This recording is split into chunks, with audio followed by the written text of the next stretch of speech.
Hello दोस्तों, आ चुके हैं एक नई वीडियो के साथ। दोस्तों, आप और हम जानते हैं मिडिल ईस्ट में अभी फिलहाल कॉन्फ्लिक्ट चल रही है। इजराइल लगातार एक के बाद एक अपने दुश्मनों को एलिमिनेट करते जा रहा है। उसे रोकना किसी की बस में नहीं है। अभी इजराइल 2 फ्रंट वार खुल चुका है। सबसे पहले गाजा को नर्क में तब्दील किया, अब लेबनान की बारी है। दरअसल जब हमास ने 7 अक्टूबर के दिन इजराइल पर हमला किया, दूसरी तरफ से लेबनान से भी इजराइल पर अटैक हुआ। हालांकि इजराइल की कोई कैजुअलिटी नहीं हुआ, लेकिन इजराइल इसे अपने ऊपर हमला ही कंसिडर किया है। हमास को पूरी तरीके से मिटाने के बाद अब हिजबुल्लाह का गर्दन पकड़ा इजराइल ने। 32 सालों से हिजबुल्लाह को लीड करते आ रहा था हसन नसरुल्लाह, अब इस दुनिया में नहीं है। इजराइल ने 100 टन की भारी बंकर ब्लास्टर बम से हिजबुल्लाह की चीफ हसन नसरुल्लाह को अपने ही हेडक्वार्टर में उड़ा दिया। जब ये खबर कंफर्म हुई, दुनिया भर से प्रोटेस्ट चालू हुआ इजराइल के खिलाफ। इवन हमारे देश की कश्मीर में भी प्रोटेस्ट हुआ। लोग हिजबुल्लाह की चीफ हसन नसरुल्लाह के समर्थन में सड़कों पे आए। आप जरा इस कश्मीरी महिला की स्टेटमेंट को सुनिए।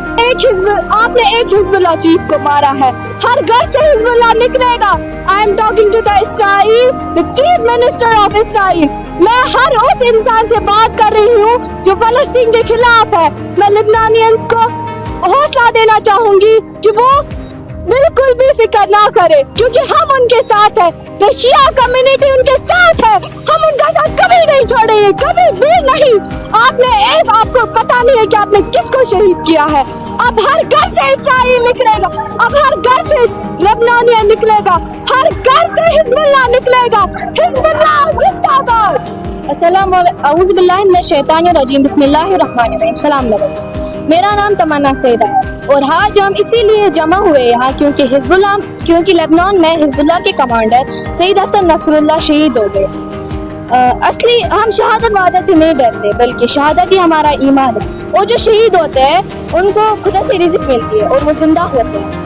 और ना हम पीछे हटने वालों में से हैं और ना डरने वालों में से, बल्कि हम डट कर मुकाबला करने वालों में से और मजलूमों की हिमायत करने वालों में से। शुक्रिया। तो आपने सुन लिया, ये हमारी भारत की सिटीजन है। आप सोच सकते हो कितना सपोर्ट है हिजबुल्लाह को लेकर। लेकिन दूसरी तरफ हमारे देश के कुछ लोग इन प्रोटेस्टर के पीठ में गद्दार का लेवल लगाने पे जुट गए। आखिर ये क्या हो रहा है हमारे देश में? इजराइल और हिजबुल्लाह लड़ाई कर रहा था, हमारा कोई अनजान व्यक्ति, हमारे से कोई कनेक्शन भी नहीं है, लेकिन हम अपने देश में एक दूसरे से झगड़ रहे हैं। कोई कह रहा है हिजबुल्लाह टेररिस्ट है, टेररिस्ट को सपोर्ट करना मतलब टेररिज्म को बढ़ावा देना। कोई कह रहा है हिजबुल्लाह टेररिस्ट नहीं है, ये तो अपनी हक के लिए लड़ रहा है। इजराइल एग्रेशन दिखा रहा है उनके ऊपर। दुनिया क्या मानती है हिजबुल्लाह को लेकर? क्या हिजबुल्लाह टेररिस्ट है? क्या भारत सरकार हिजबुल्लाह और हमास को टेररिस्ट मानती है? अगर ये आपको पता चल गई तो आप न्यूट्रल होकर डिसाइड कर सकते हो कौन सही कौन गलत। लास्ट में आपको ये भी बताऊंगा आखिर क्यों यूएसए और इजराइल ईरान के पीछे हाथ धो के पड़ा हुआ है। इजराइल के लिए ईरान इतना थ्रेट क्यों है, तो सब कुछ डिटेल में जानेंगे। वीडियो में आगे बढ़ने से पहले हमारे चैनल को सब्सक्राइब कर लेना ताकि ऐसी वीडियो आपके पास पहुंच सके। तो चलिए वीडियो के टॉपिक पर। दोस्तों, हर देश अलग अलग की चैलेंजेस से घिरे रहते हैं। जैसे उदाहरण के तौर पे हमारे देश के नॉर्थ ईस्ट स्टेट में नक्सलियों का होना। नक्सलवाद से हम पीड़ित है। इन नक्सलियों को हम टेररिस्ट मानते हैं, हमारे देश के लिए खतरा है, लेकिन दुनिया कहती है ये आपका इंटरनल मामला है। हम क्यों माने इन लोग टेररिस्ट है? हमारी तो कोई नुकसान नहीं पहुँचाया इन लोगों ने। तो भारत सरकार क्या करता है? मारता है, चुन चुन के मारता है। वैसे ही इजराइल का दुश्मन हमास, हिजबुल्लाह, हुती रिबेल ये सब है। इजराइल भी इन ग्रुपों को टेररिस्ट ग्रुप मानकर चलता है। इजराइल भी अपनी दुश्मनों को चुन चुन कर मारता है, लेकिन इजराइल पूरी दुनिया को कहता है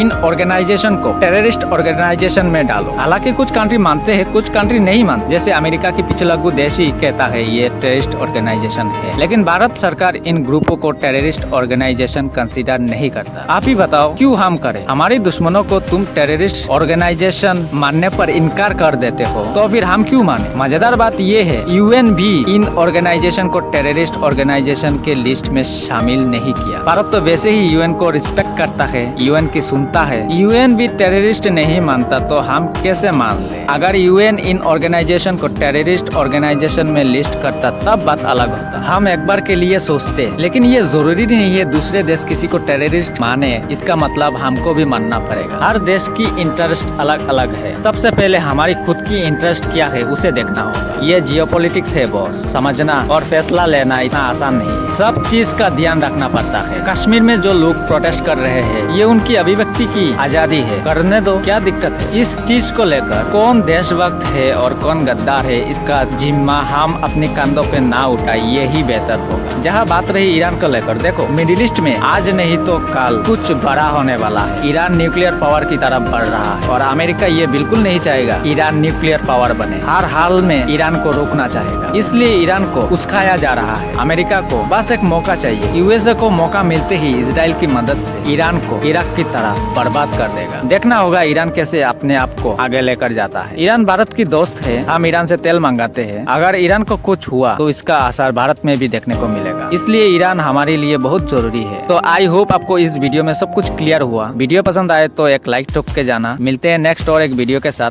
तब तक के लिए जय हिंद।